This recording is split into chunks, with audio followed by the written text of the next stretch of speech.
In 1977, the nation suffered through the coldest winter in 40 years.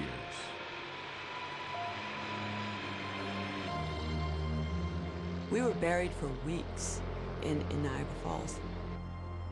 We built tunnels all through our yard, so it looked like a mouse's maze underground that led to the street, although we didn't know where the street was until we hit the curb. The first couple of days, it was okay, but then after that, the store had no supplies, and so it was much more difficult to get food and stuff for the kids and the family.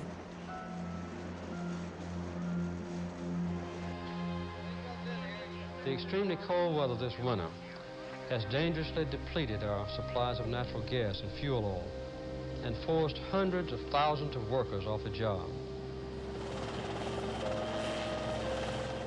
President Carter flew to Pittsburgh to show his sympathy with those put out of work by energy shortages.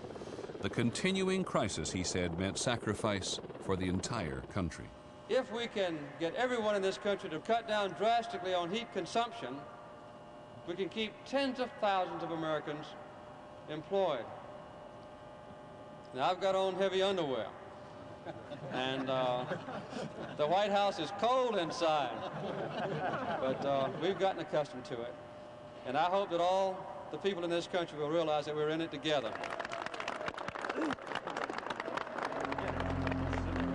The American belief that nature could supply and sustain limitless industrial expansion was severely shaken in the 70s. A lot of Americans have known nothing but growth, growth, growth, growth, growth. And we come to think of the United States as invulnerable. And we suddenly found out that we were much more vulnerable than we had ever thought possible. In the 1970s, the United States found itself squeezed not only by energy shortages, but by old adversaries. West Germany and Japan were now challenging American competitiveness in everything from steel to electronics. It was hard to get used to, especially in Detroit. Ever since the end of World War II, Americans' love of big cars had made Detroit the heart of a massive industrial surge which lifted millions of Americans into the middle class. I thought the world had opened up for me because I had an automobile job. They were hiring the unemployables.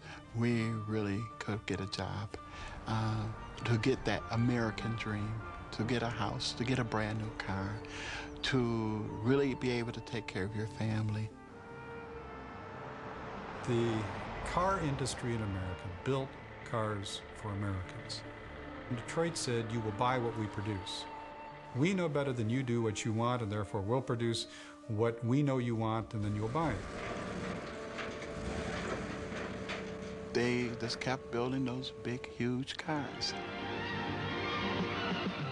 An average car was receiving somewhere between 10 and 8 miles per gallon. This is LeBaron.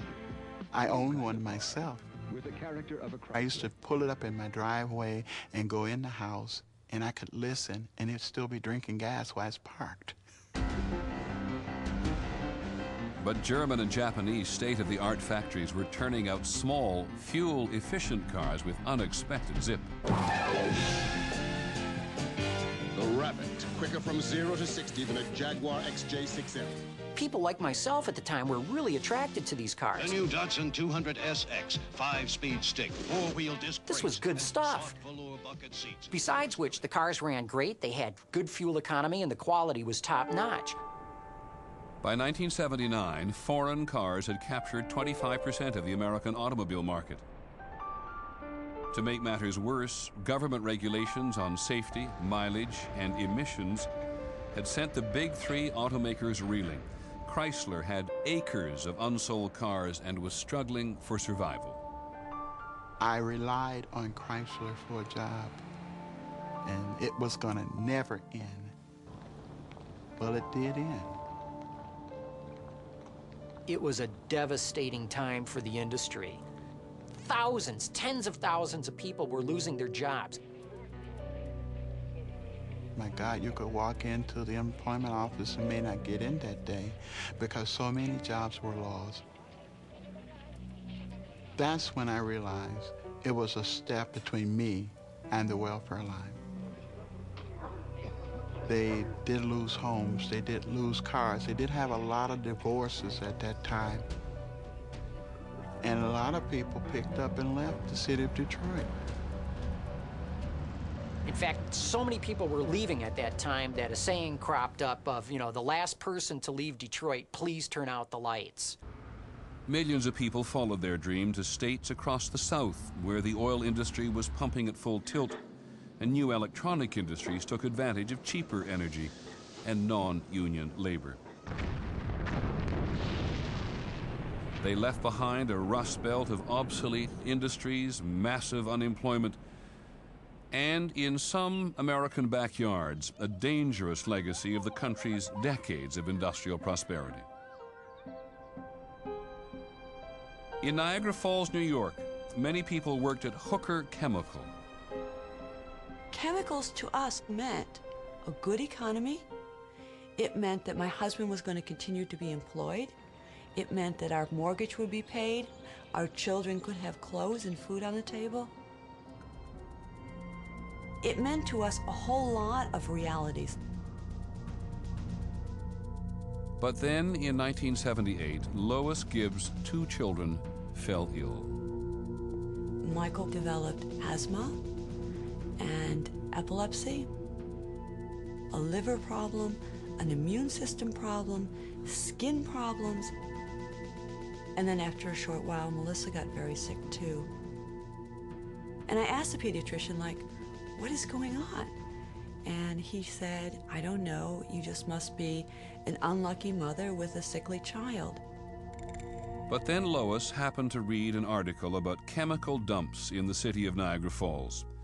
Over 20,000 tons of toxic waste from Hooker Chemical was resurfacing in a 3,000-foot-long trench called Love Canal.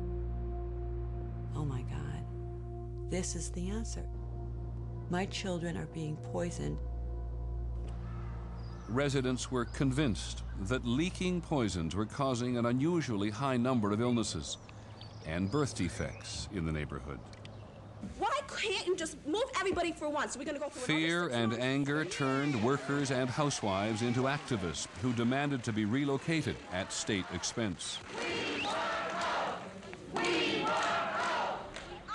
But the state would only pay to move the 239 families closest to the canal. As I looked down the street and saw all of the first families moving, I felt very jealous that they were able to leave. But my children were still sick. We were still trapped. More than 700 families were left behind in their now worthless homes. They've turned their back on us, put dollar signs on our foreheads, and dismissed us like we were pieces of trash. The remaining residents kept arguing to be relocated, but after almost 2 years, their patience ran out. If you just pass the word around, we're not going to do anything violent. We're just going to keep them in the house. Nothing more than that. Body barricade the doors. All right, nobody else. Everyone's coming out, guys. This word just in, 2 federal environmental officials are being held hostage at the Love Canal Homeowners Association's headquarters. If it was so safe at Love Canal, then it was safe enough for them to live there until we all got out. So we called up the White House and said we were holding 2 of your EPA officials here, and we were going to hold them here until we get evacuated out of Love Canal. President Carter today declared that prudence dictates the residents should be relocated. Here's to the homeowners and all our hard work.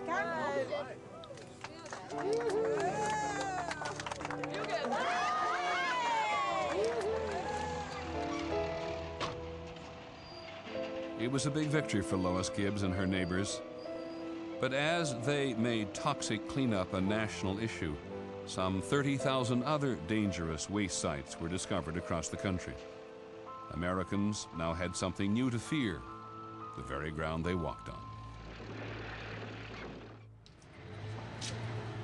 Attempts to right past wrongs had led to a decade of legislation.